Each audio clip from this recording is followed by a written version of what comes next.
आनंद श्री बालिकानंद जी महाराज पधारे हैं। मैं उनका पहले बहुत वैसे स्वागत करती हूँ।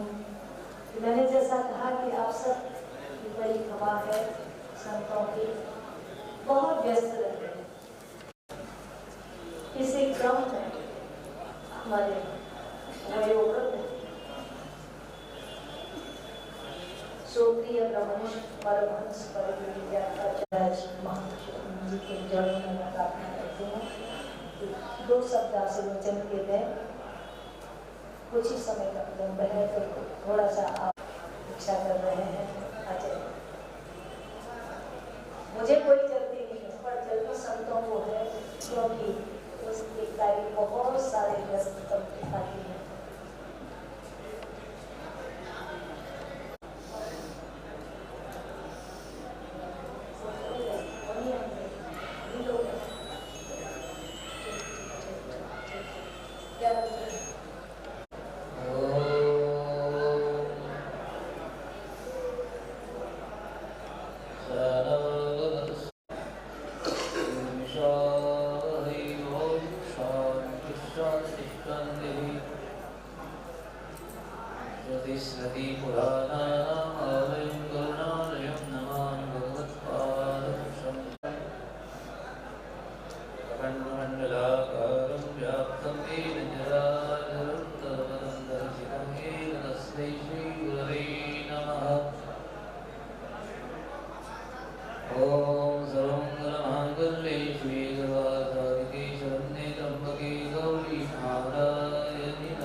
सच्चिदानंद भगवान की जय। आनंद विहारेश्वर स्वामी जी महाराज परम पूज्य परमादरणीय और प्रिय ब्रह्मनिष्ठ भजन का आनंद अभी आप सब लोग प्राप्त कर रहे थे। बड़ा भजन में आनंद है, क्योंकि जब तक भजन कीर्तन चलता है तब तक वृत्ति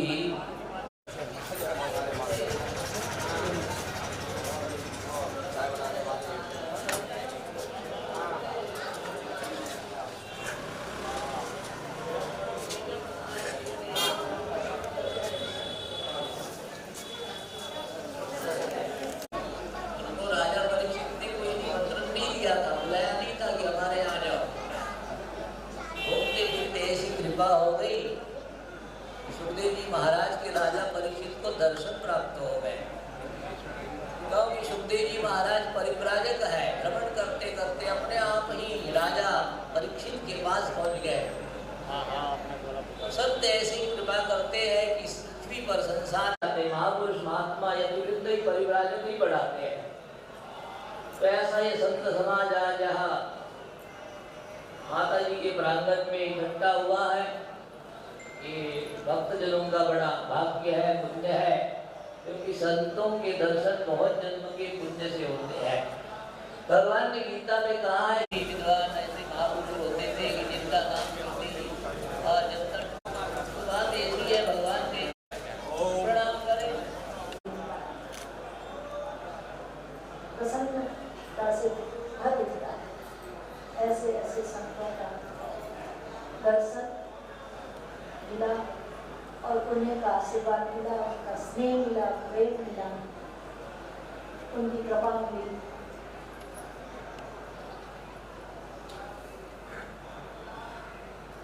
शब्द नहीं है, संतों का आनंद परम होता है।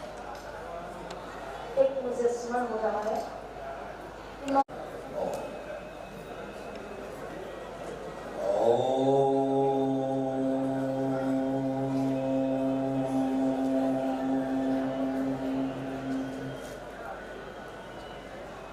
श्री राम जय राम जय जय राम।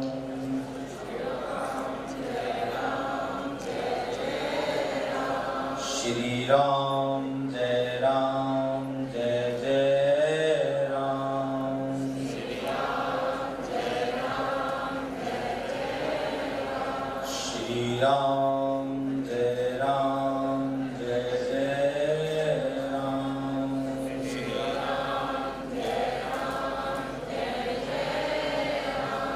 बोलिए सच्चिदानंद भगवान की जय। आज का दिन हम लोगों के लिए बहुत महत्वपूर्ण दिन इसलिए है कि आज हम सब भक्तजन भी और संतजन भी, हमारे कुछ संत बहुत पुराने हैं, बहुत उम्र दराज उन्होंने तपस्या की है, और कुछ नए हैं। तो महत्वपूर्ण इसलिए है कि माता जी सन 86 में हमारे अखाड़े की महामंडलेश्वर बनी। तो जो नए संत हैं, जो युवा संत हैं, उनको माँ का वात्सल्य माता जी से मिल रहा है। इससे ज्यादा सौभाग्य की बात और नहीं हो सकती। माँ एक ऐसा शब्द है जिसको उच्चारण करने से करुणा, हृदय में वात्सल्य आता है। अभी जैसे महाराज श्री ने कहा, और यहाँ पर आप अभी सबके दर्शन कर रहे हैं, मंच पर सभी उपस्थित हमारे महामंडलेश्वर जो बहुत प्रकट विद्वान हैं, 4 वेद 6 शास्त्र 18 पुराण 84 ग्रंथ को जानना और उसका अनुसरण करना, ये अपने आप में एक बहुत महत्वपूर्ण बात है। संतों की तपस्या है। यहाँ पर धर्मात्मा और महात्मा, वे वर्तमान में धर्मात्मा और महात्मा दोनों विराजमान। वास्तविकता अगर आप देखें तो 2 ही आश्रम है, गृहस्थाश्रम और व्रताश्रम। या तो आप गृहस्थ में रहेंगे या व्रत में रहेंगे। तो गृहस्थ में आप लोग यहाँ पर विराजमान है, और व्रत का समूह पूरा माता जी के आशीर्वाद से आज यहाँ पर आपको दर्शन देने के लिए आया है। ऐसे महापुरुष जिनका नाम उच्चारण करने से ही मानसिक पाप दूर हो जाता है, ऐसे महापुरुषों का महाराज श्री ने आज आपको स्मरण कराया, और युवा संतों को भी स्मरण हुआ कि हमारे पूर्वज ये श्रृंखला में सब रहे हैं। विषय पे आ जाते हैं, धर्मात्मा, महात्मा और परमात्मा। कितनी आत्माएं? धर्मात्मा, महात्मा और परमात्मा। यदि इन तीनों से कोई बचा तो 2 आत्मा और है, भूतात्मा और प्रेतात्मा। धर्मात्मा, कोई भी व्यक्ति का जब जन्म होता है तो किसी न किसी धर्मात्मा के यहाँ जन्म होता है। धर्म करते करते जब वो युवा अवस्था में आता है तो उसका अपना निर्णय होता है कि मैं धर्मात्मा रहूं या महात्मा होगा। यदि वो महात्मा हो जाता है तो उसका तप और उसकी तपस्या वो उतनी प्राप्त करता है कि वो परमात्मा स्वरूप हो जाता है। उसका तप इतना बलिष्ठ हो जाता है कि वो परमात्मा स्वरूप हो जाता है। तो धर्मात्माओं को परमात्मा से मिलाने का माध्यम महात्मा, धर्मात्माओं को परमात्मा से मिलाने का माध्यम महात्मा। और महात्माओं में भी श्रेष्ठ गुरु, यदि आपको कोई श्रेष्ठ गुरु मिल जाए तो वो बड़ी आसानी से परमात्मा से आपको मिला सकता है। क्योंकि जिस परमात्मा का आप स्मरण करते हैं उस परमात्मा को कभी आपने देखा नहीं। ये जगत जननी माँ भगवती का स्थान है। साक्षात माँ भगवती यहाँ विराजमान है। इस स्थान में हमने कल्पना की है कि माँ भगवती ऐसी थी, ये थी, ये थी, ये थी, परंतु देखा नहीं, स्मरण किया, अनुभव किया। यदि हम उस माँ भगवती का या उस ब्रह्म का कोई स्वरूप देखते हैं तो गुरु के अंदर देखते हैं। इसलिए गुरु को कहा है गुरु ब्रह्मा, गुरु विष्णु, गुरुदेव, महेश्वर। इन तीनों से आप परिचित हैं। ब्रह्मा जी से भी परिचित हैं, विष्णु जी से भी परिचित हैं और शंकर जी से भी परिचित हैं। तो तीनों की उपाधि यदि किसी एक व्यक्तित्व में दी तो वो कौन है? गुरु। गुरु ब्रह्मा, गुरु विष्णु, गुरु देव महेश्वर, ये धर्मात्माओं के। अब महात्माओं के लिए, क्योंकि महात्मा इससे भी ऊंची श्रेणी की तपस्या करते हैं, वो ब्रह्म की उपासना करते हैं, वो ब्रह्म की उपासना करते हैं। उनके लिए कहा गुरु साक्षात परब्रह्म, गुरु साक्षात परब्रह्म तस्मै श्री गुरु। इस ब्रह्मांड में जो शक्तियां हैं, जितनी भी शक्तियां हैं, उन शक्तियों से जो पार है, उन शक्तियों से जो अलग है, वो भी अगर कहीं साकार रूप में हमको मिलता है तो वो गुरु के रूप में। इसलिए गुरु की विशेष महत्वता है। गुरु ज्ञान हीना विनय मूल योगी, न योगी न युक्ता नहीं ब्रह्मचारी। यदि गुरु नहीं है तो ना योगी बन सकता, ना ब्रह्मचारी बन सकता, ना ज्ञान प्राप्त कर सकता। गुरु ज्ञान देना, गुरु के बिना व्यक्ति को ज्ञान नहीं मिल सकता। मगर किसको मिलता है ज्ञान? कौन गुरु की कृपा का पात्र बनता है? सरल सुपात्र शिष्य को मिलता है गुरु ज्ञान। सरल सुपात्र शिष्य को मिलता है। आज आप सब लोग यहाँ विराजमान हैं, इतने संत महापुरुषों का दर्शन हो रहा है। पंचायती अखाड़ा श्री निरंजनी के सभी महंत महापुरुष पंच परमेश्वर आप लोगों के साथ विराजमान हैं, आपको उनका दर्शन हो रहा है। पंचायती तपोनिधि आनंद अखाड़े के सभी महंत पंच सब यहाँ विराजमान हैं, जमात विराजमान है, आपको दर्शन हो रहा है। ये दर्शन किसकी कृपा से हो रहा है? गुरु की कृपा से। किसकी कृपा से हो रहा है? गुरु की कृपा से। जो व्यक्ति अपने अस्तित्व को गुरु को समर्पित कर देता है, उसका गुरु की कृपा से व्यक्तित्व बनने लगता है। उसका गुरु की कृपा से व्यक्तित्व बनने लगता है। अस्तित्व और व्यक्तित्व दो ही चीजें हैं आपके पास। जब तक आप जीवित हैं, जब तक आपका अस्तित्व है, और जब आप चले जाएंगे तब आपका व्यक्तित्व रहेगा। क्या रहेगा? व्यक्तित्व रहेगा। व्यक्तित्व कहाँ रहता है? तीन चीजें, स्मृति, मति और प्रज्ञा। स्मृति, मति और प्रज्ञा। प्रत्येक जीव का व्यक्तित्व स्मृति में रहता है। जैसे आज महाराज श्री ने स्मृति के द्वारा आप सबको अवगत कराया कि आज से पहले हमारे इतने महापुरुष आए और आकर के चले, मगर उनका व्यक्तित्व आज भी हमारे हृदय में ब्रह्म, क्योंकि अस्तित्व तो सबका आया है और सबको जाना है, परंतु व्यक्तित्व एक बार आता है फिर जाता नहीं। एक बार आता है फिर जाता नहीं, अजर अमर हो जाता है। भगवान श्री कृष्ण आए, उनका अस्तित्व तो चला गया, परंतु आज भी उनका व्यक्तित्व है। तो व्यक्तित्व, जब व्यक्ति सृष्टि में अमर होना है तो अपने व्यक्तित्व पे ध्यान देना पड़ेगा, अपने आचरण पे ध्यान देना पड़ेगा, अपने तप पर ध्यान देना पड़ेगा। 5 ज्ञानेंद्रिय, 5 कर्मेंद्रिय, मन और बुद्धि, इन 12 चीज से आपका स्ट्रक्चर बॉडी बनता है।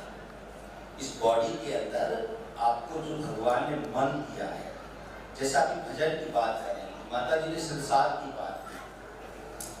आप लोग संसार में रहते हैं। संसार का मतलब है संशय का सार, संशय और सार। संशय का मतलब डाउटफुल, क्यों, क्या, कैसे, ये क्यों होगा, ये कैसे होगा, उसका सार। जब आप संशय रहित हो जाते हैं, जब आप संशय रहित हो जाते हैं तो आप पूजनीय बन जाते हैं, वंदनीय बन जाते हैं। जब तक आप संशय युक्त रहते हैं तब तक आपको अपने अस्तित्व का ही भान नहीं होता, क्योंकि संशय में लिप्त रहते हैं। भगवान एक शब्द है, भगवान एक शब्द है जो 5 अक्षरों से मिलकर बनता है। भे, के, वे, आ और ने। कितने अक्षर है? कितने अक्षर है भगवान के अंदर? 5। भे, के, वे, आ और ने।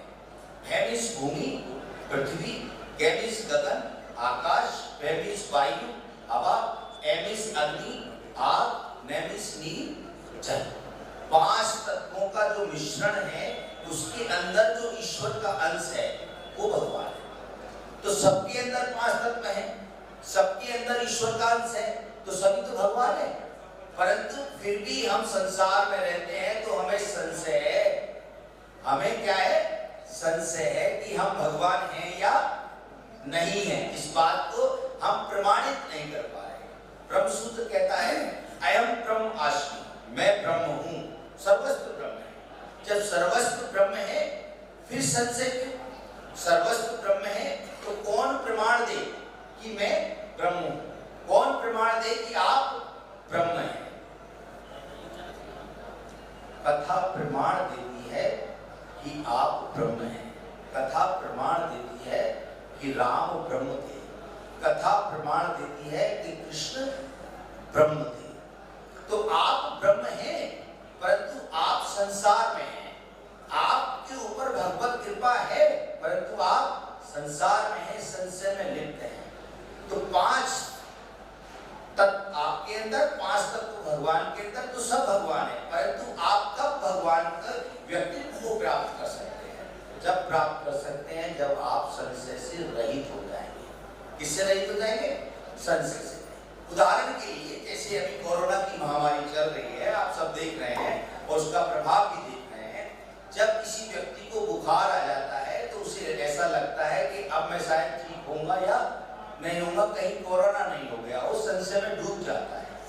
संकल्प विकल्प मन में आने लगते हैं, मानसिक स्थिति खराब होने लगती है। ऐसा लगता है कि अब ये संभव नहीं है कि मैं ठीक होऊंगा या नहीं होऊंगा। तो व्यक्ति एक डॉक्टर के पास जाता है दवाई लेने। डॉक्टर दवाई देता है, उसको ठीक कर देता है। तो इससे बड़ी साधारण परिभाषा भगवान की बनती है कि जिसको हम असंभव समझते थे उसको डॉक्टर ने संभव कर दिया। तो डॉक्टर साहब आप तो मेरे लिए भगवान हैं। आप खुद जाके कहते हैं डॉक्टर साहब आप तो मेरे लिए भगवान हैं। बड़ी साधारण परिभाषा, जो असंभव को संभव कर दे उसे भगवान कहते हैं, और जो संभव पर संशय करे उसे इंसान कहते हैं। ये समझने की बात है, वैराग्य की बात है। यदि आप संशय से मुक्त हो गए तो आपको ईश्वरीय शक्ति प्राप्त होने लगेगी। जैसे यहाँ पर सब महापुरुष बैठे हैं, मैं महात्माओं के विषय में थोड़ी चर्चा करता हूँ। महात्मा परमात्मा से मिलाने का एक मार्ग है। कौन महात्मा? जिनके अंतःकरण में संयम, सेवा, साधना और समर्पण का भाव विराजमान है। सब संत यहाँ संयमित हैं, सब संत सेवा भाव में हैं, सब संत साधक हैं। संयम, सेवा, साधना और समर्पण सबके अंतःकरण में है, और सबके वस्त्र भी एक से हैं। ये प्रमाण है कि हनुमान जी ने यही वस्त्र धारण किए। हनुमान जी ने यही वस्त्र धारण किए। उनके अंतःकरण में भी संयम, सेवा, साधना और समर्पण था। तो जो व्यक्ति संयम, सेवा, साधना और समर्पण वाले व्यक्तित्व के पास आता है वो राजा बन जाता है। क्या बन जाता है? राजा बन जाता है। इसका उदाहरण रामायण है। गोस्वामी तुलसीदास जी की बात अभी महाराज ने की। गोस्वामी तुलसीदास जी ने हनुमान जी के लिए लिखा। आपको हनुमान चालीसा याद है? कितने लोगों को याद है? संतों को तो सबको याद है, मगर भक्तों में सबको याद है। तो हनुमान चालीसा की चौपाई है, तुम उपकार सुग्रीवहि कीना और राम मिलाए राज। कैसा संत महापुरुष उपकार करते हैं, जैसा हनुमान जी ने किया। भगवान से भी मिलाया और राजा भी बनाया। दूसरे, तुम्हारा मंत्र विभीषण माना, लंकेश्वर भय सब जग। भगवान से भी मिलाया और राजा भी बना। तो जो व्यक्ति, जो धर्मात्मा ऐसे महापुरुषों की शरण में चला जाता है जिनके अंतःकरण में संयम, सेवा, साधना और समर्पण वो पूर्ण सिद्ध हो जाते हैं। जब एक महापुरुष सिद्ध हो जाता है तब वो किसी अपने शिष्य को आशीर्वाद देता है तो उसको ब्रह्म की प्राप्ति।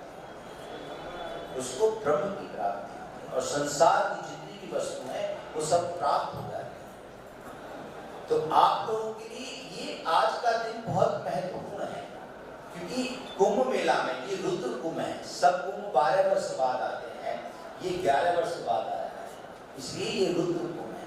इस रुद्र कुंभ में जो महापुरुष यहाँ पर विराजमान है उनका दर्शन करने को आपको मिल रहा है और आपको उनका आशीर्वाद मिल रहा है और वो भक्त बहुत सौभाग्यशाली है।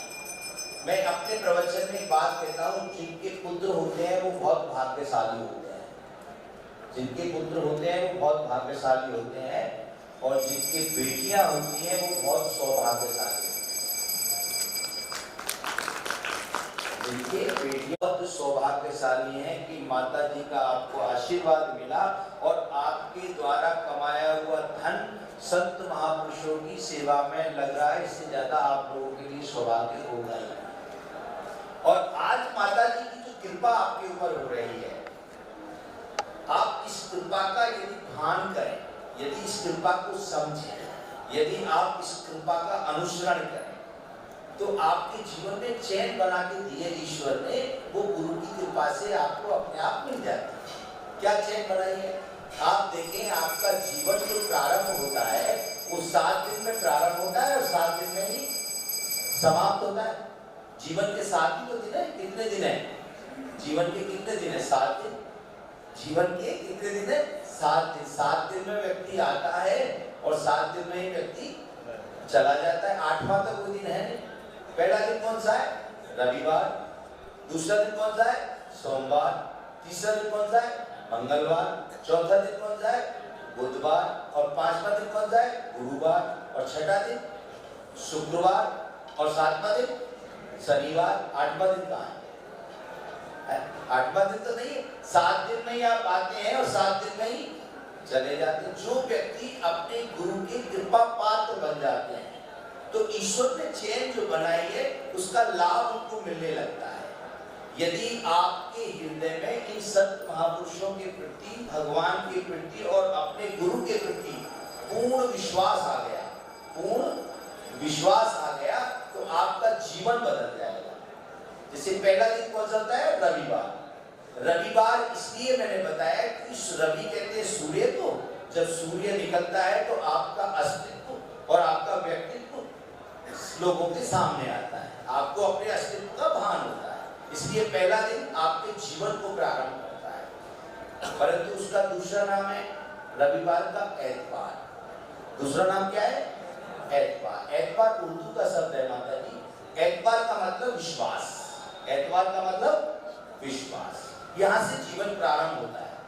जब एक पुत्र को अपनी माँ पे विश्वास हो जाता है, एक पत्नी को अपने पति पे विश्वास हो जाता है, एक भाई को भाई पे विश्वास हो जाता है, जब परिवार में विश्वास हो जाएगा, आपने विश्वास को धारण कर लिया, तो अगला दिन सोमवार। सोमवार चंद्रमा का दिन, शीतलता आएगी, सुमति हो जाएगी।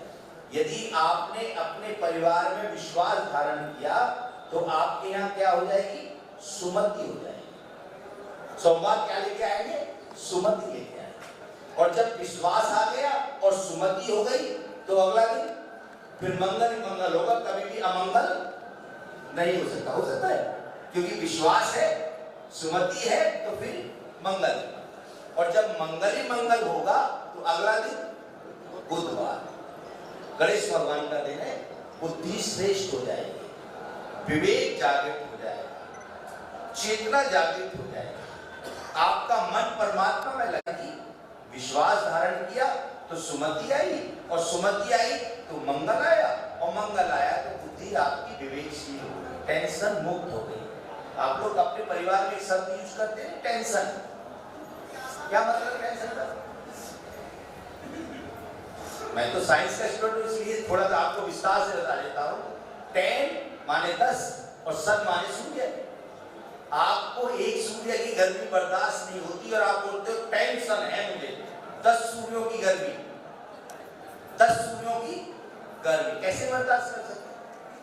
तो आपको विवेक हो जाएगा, आपको ज्ञान हो जाएगा गुरु की कृपा से, और आप महान बनेंगे। तो बुद्धि ने आप बुधवार ने आपकी बुद्धि को श्रेष्ठ किया। अगला दिन गुरुवार, गु माने अंधकार, रू माने प्रकाश, अंधकार में प्रकाश होना।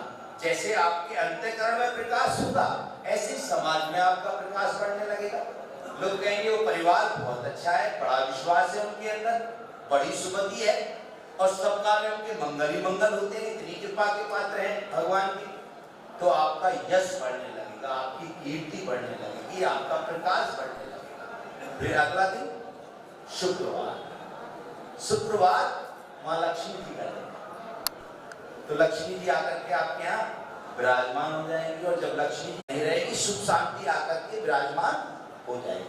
और गोस्वामी जी ने बहुत स्पष्ट किया है, जहां सुमित वहां संपत्ति ना, और जहां कुमित वहां विपत्ति। जहां सुमति है वहां पर संपत्ति का वास है। तो आपके घर में सुख शांति आके विराजमान हो जाएगी। एक चीज आपने अपनी गुरु की कृपा से प्राप्त की, विश्वास। विश्वास से सुमति आई और सुमति से मंगल हुआ, मंगल से बुद्धि श्रेष्ठ हुई और यश बढ़ा और सुख शांति आगे विराजमान। अब कौन सा दिन बचा? शनिवार। शनि न्याय की देवता है। शनि कौन है? न्याय की देवता है। वो किसी के साथ अन्याय नहीं करते, वो न्याय करते हैं। तो आपसे जाने अनजाने में कभी भूल से कायक वाचक मानसिक कोई पाप अगर हो गया है तो जैसे अच्छी का रिजल्ट है वैसे खराब का भी रिजल्ट है। भगवान श्री कृष्ण ने और अर्जुन के संवाद में भगवान कृष्ण ने अर्जुन को कहा कि संपूर्ण जगत में अगर कोई पूर्ण है तो मैं हूं। पूर्णमदं पूर्णमिदं पूर्णात् पूर्णमुदच्यते पूर्णस्य पूर्णमादाय पूर्णमेवावशिष्यते। यदि दुनिया में कोई पूर्ण है तो वो मैं हूं। तो भगवान श्री कृष्ण की ये बात सुन के अर्जुन ने पूछा कि प्रभु आप यदि पूर्ण है तो आपके लिए तो कोई कार्य असंभव नहीं है, सभी संभव है। तो भगवान मुस्कुराए और भगवान ने कहा मेरे लिए भी एक कार्य असंभव है। क्या संभव है? कि व्यक्ति कर्म करे उसका फल मैं ना दूं, ये मेरे लिए असंभव है। वो मुझे देना ही देना है, समझ रहे ना, वो मुझे फल देना ही है। तो वही बात शनि की है कि आपने जो कर्म किए हैं उसका फल शनि को देना ही देना है। अब आज के वर्तमान की स्थिति ना है तो वोटों का जमाना है। एक परिवार के 7 दिन में से 6 दिन आपके साथ, विश्वास आपके साथ, सुमति आपके साथ, मंगल आपके साथ, बुद्धि आपके साथ और प्रकाश आपके साथ, सुख शांति आपके यहाँ। तो फिर शनि आएंगे और आकर के चले जाएंगे, क्या करेंगे? किसको हिलाएं? तो ये एक चीज धारण करने से आपको सब कुछ मिल गया। तो आपके पूज्य गुरुदेव का आपको जो आशीर्वाद मिला है, एक बार जोर से बोलेंगे बोलिए सच्चिदानंद भगवान की जय। मैं ज्यादा इसलिए कुछ और नहीं कहूँगा कि जितने सब महापुरुष पे बैठे हैं, भोजन का समय हो रहा है और हमारे पूर्व आचार्य और ये लोग अपनी कंट्री माना। तो इतना कह करके माता जी के चरणों में प्रणाम करते हुए ओम शांति शांति। सुनना रहा है, भोजन का भी समय हो रहा है और मंच पे बहुत एक से एक विद्वान बोलना चाहे तो 1 घंटा तो क्या 7-7 8 घंटे लगातार बोल सकते हैं, परंतु बोलने वाले की क्षमता में कोई कमी नहीं है, पर सुनने वाले की क्षमता में कमी नहीं चल सकती। आप लोग थक जाएंगे पर महापुरुष समझाते समझाते यावत जीवन पर्यंत आपको समझाते ही रहते और बताते ही रहते, मार्गदर्शन करते ही रहते। ये उनकी बड़ी क्षमा है। तो मंचा से सभी समाज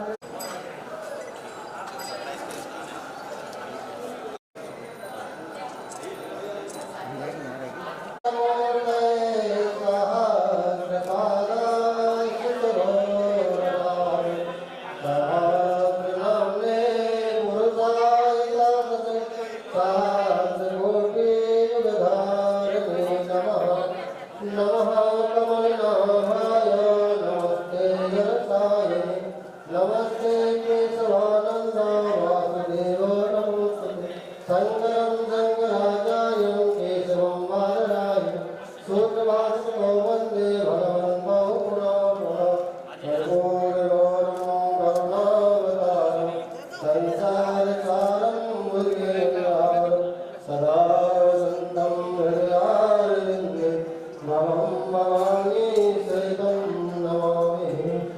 पार्वती पते हर हर महादेव।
भक्ति नहीं है।